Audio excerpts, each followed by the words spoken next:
up? Welcome to the vlog. This is just gonna be, I guess, another day, mostly food focused, but you know, a few other nuanced things. I'm about to head to the gym, and it is leg day for me, so that is fun. I have been a little bit less active on YouTube, I feel like, lately. Life's been pretty busy for me, and then also I've definitely been struggling with anxiety a bit more the past 2 weeks. I can talk about that later. But yeah, just been having a bit of a mental battle, so that's been fun, just to be completely real. I can, discuss that later. But headed to the gym, and I'll come back and probably see you at lunchtime. And Carly's just gonna chill here and watch the house while I'm gone, since she's such a good guard dog. See you in a bit. Alright, back from the gym. It was leg day. I would like to say that it was a good workout, but honestly my knee was giving me little issues, but I was happy to be in the gym, so at least it was a good mental break outside of my four walls of my apartment. What am I cooking for lunch? That is the question. So, right here, I've got some white sweet potatoes that are kind of burnt because I got carried away fixing up my crock pot chicken for dinner. So this is just 4 chicken breasts and then chili powder, cumin, and garlic with some chicken broth. Usually I would use salsa, but we are on a cut, trying to lean out for my show. So one way that I am able to control calories a little bit more is to make sure that basically I'm only counting the chicken. When you use salsa, you kind of have to take into account the salsa calories. Usually not like a huge deal, but it can add up. So it's just broth and spices and chicken. Also, another little tip is if it's hot, like it is here, you can usually find some like frozen sweet potatoes along with the regular potatoes now. So that's what I've got here. They're basically already cooked and chopped and all that, so you don't have to like turn on the oven. They do require some stove cooking, but that is definitely not as horrible as turning on the oven in a small place. So you could probably look for those. You probably would find a different brand. It depends on your grocery store, but as long as it's just sweet potatoes, that's the only thing in the ingredients. It's just plain old sweet potatoes. You can see that down there. Nothing else, no preservatives, so we're good to go. As for the rest of my meal, I have leftover turkey from yesterday, and then basically just gonna do a salad, kind of. So nothing exciting, but it's quick and it's easy, and it's not gonna heat up my apartment too much. So I'll show you all that when it's done. Okay, so this is what lunch looks like. I forgot to say I put like a balsamic dressing on that. It's just vinegar and then avocado oil that I sprayed with the mister. This has kind of been my go-to for the past like week and a half, maybe. So I'll probably eat this till I get sick of it and then try something new, because that's what I do. So just gonna get some work done. Got a lot of client programming to do, client emails, and so I'll just kind of dive into that, disappear for a while, and see you at dinner time. Okay, it's dinner time. I've basically been working all day getting schedules done for clients and such. Went on a walk to hit my steps, because cardio, it's starting to ramp up a little bit with the prep. My actual calorie deficit is going to start Monday, so it's gonna get interesting. But right now I'm eating at maintenance, doing kind of like a body recomposition. Basically that just means I haven't kept nut butter in the house, so I can just like eat that out of the jar. So just getting rid of that. Definitely have noticed I've leaned out a little bit. So for dinner we got the salad. First things first, we got the chicken that I had in the crock pot earlier, so it's all nice and shredded up, if you could see that. It smells delicious, and this would normally actually taste really good in a burrito or even enchiladas or tacos, all the good stuff, but I'm no fun, so I'm eating a salad. Just kidding, I actually really do like salads, but I know a lot of people don't, and they're just kind of like, wow, how do you just eat salads, you boring motherfucker? Okay, so honestly, if you didn't notice, I am boring. We're gonna do 6 ounces of this chicken here. There we go. So if you're wondering, this is what 6 ounces of chicken looks like. Then I've got these beets that I have cut up. They are roasted beets that I bought pre-roasted because I also do not want to turn the oven on, and I'm also lazy. So they're already cooked, good to go. I just had to cut them up. Got some little mini peppers. These were not already cut up. I did that myself, like an adult. Then my favorite part of the salad, got some avocado. I'm gonna put a little bit of dressing on here.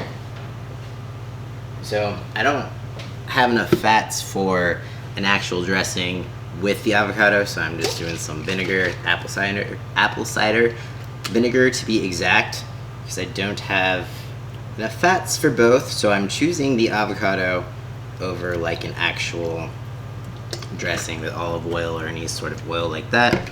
Then we've got the sprouts. I love sprouts. I don't know why, they're just, the crispiness of them, they're just like really fresh tasting.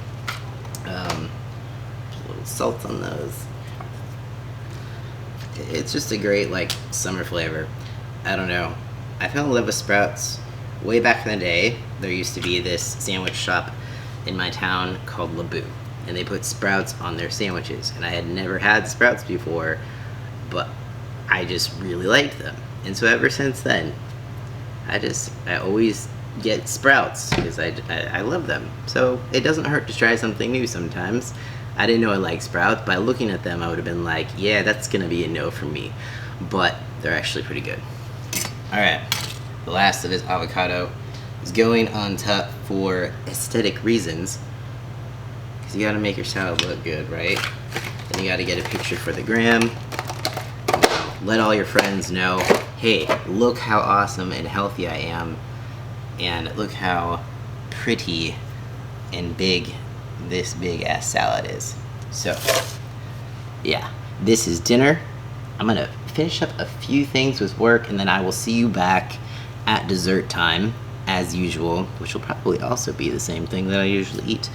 But then I will tell you about my latest struggles with anxiety. Finally, I almost forgot that I was even talking about that earlier, so I best tell you what has been going through my mind. And I've actually taken a day to sort it out a little bit, so that's good. I won't just be, you know, completely lost in my thoughts. But I will stop talking so I can eat my food. It's already like 7:30, and I will see you in a bit. Okay, so I got my usual dessert here. This is just PB Fit with protein powder and water mixed up. And then I got raspberries and strawberries. So it just makes a nice little dipping sauce, like so. Then you get your protein in with your carbs and your fiber. It's basically this whole day of eating just says, I'm definitely gonna have to poop tomorrow. So maybe tonight. But before I end this vlog, I want to go over a little bit about my brain. Wow, this is kind of like a weird light situation. It's a little creepy. So my anxiety, the source of it. Recently in California, the COVID numbers have been spiking up. Basically, well, most places. Texas as well, which is where my competition is. But so some counties went under like a watch list in California, and then that shut down bars and restaurants for eating in and stuff like that.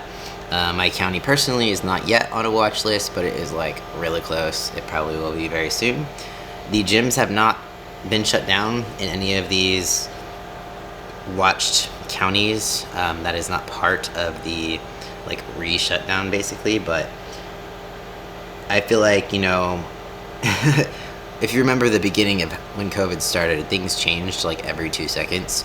Even from day to day, or even, you know, from hour to hour. Like before, it was just like, okay, these are shutting down. Now we're in lockdown. Now we have to wear masks, and so everything's always changing. So it just really like put my anxiety in hyperdrive. Just that same sense of uncertainty came back.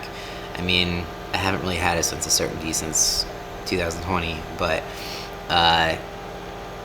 it just took me back to it was just like, I felt like it was a tease, like there was this false sense of hope or false sense of normalcy with the gym opening back up and stuff like that. Even if it's far from actually being normal, it was just like this glimpse. And sometimes you don't know, like, how dark of a place you were in until you kind of can take a step out of it.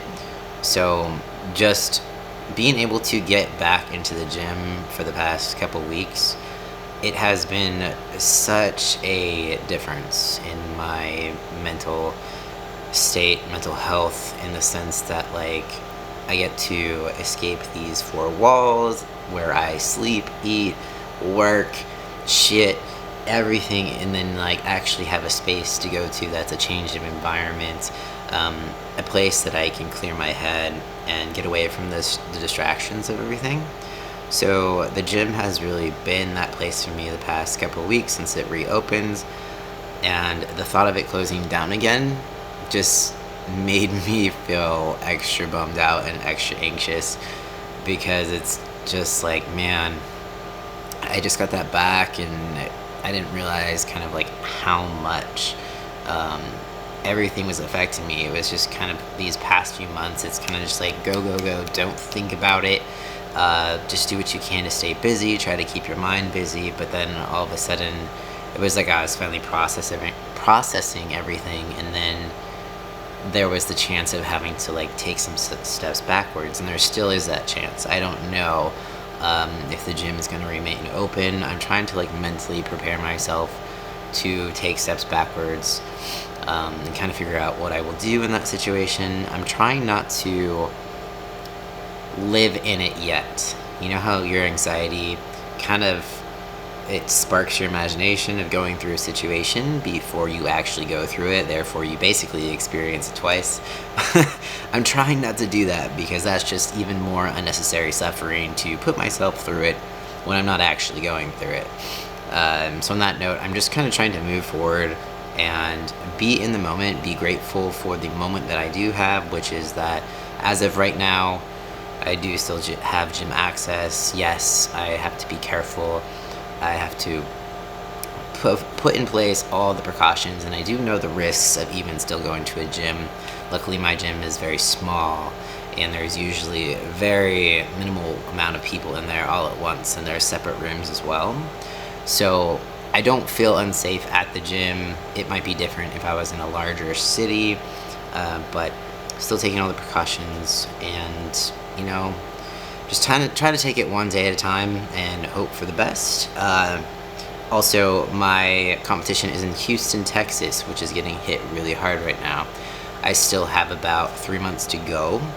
So there was a lot of anxiety around, should I keep prepping for this? Like, is, you know, this even going to happen? Is this event even going to happen? And that was also the uncertainty that I was in the beginning of COVID again, because it got postponed. But we're getting pretty close here, prep-wise, in the bodybuilding world. 3 months out is getting close. So I don't want to be in a calorie deficit for nothing. I don't want to starve and get down to low body fat percentage for nothing. Because if you've ever prepped for a show, you know that it is not something that you want to do just for fun. So I'm hoping that it still continues. I'm going to keep continuing on. If it gets canceled or postponed, I'll figure something out.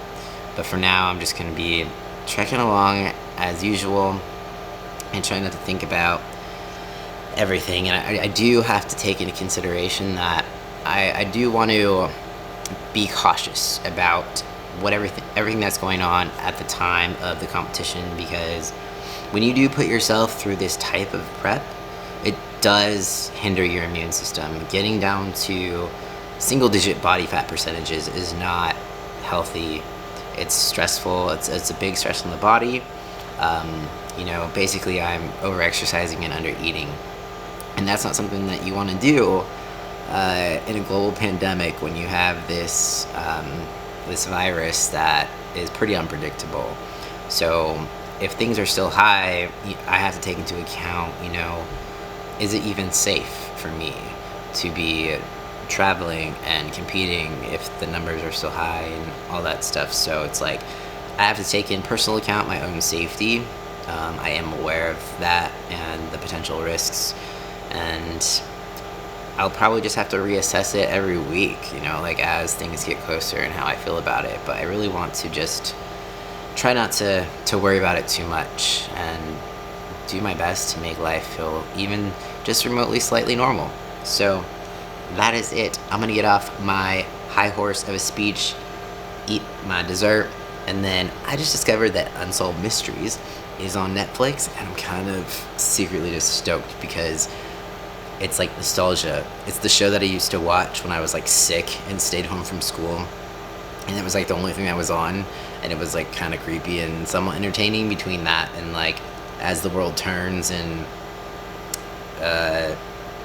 whatever else was on TBS or something like that. So Unsolved Mysteries, yes, I'm excited to watch that.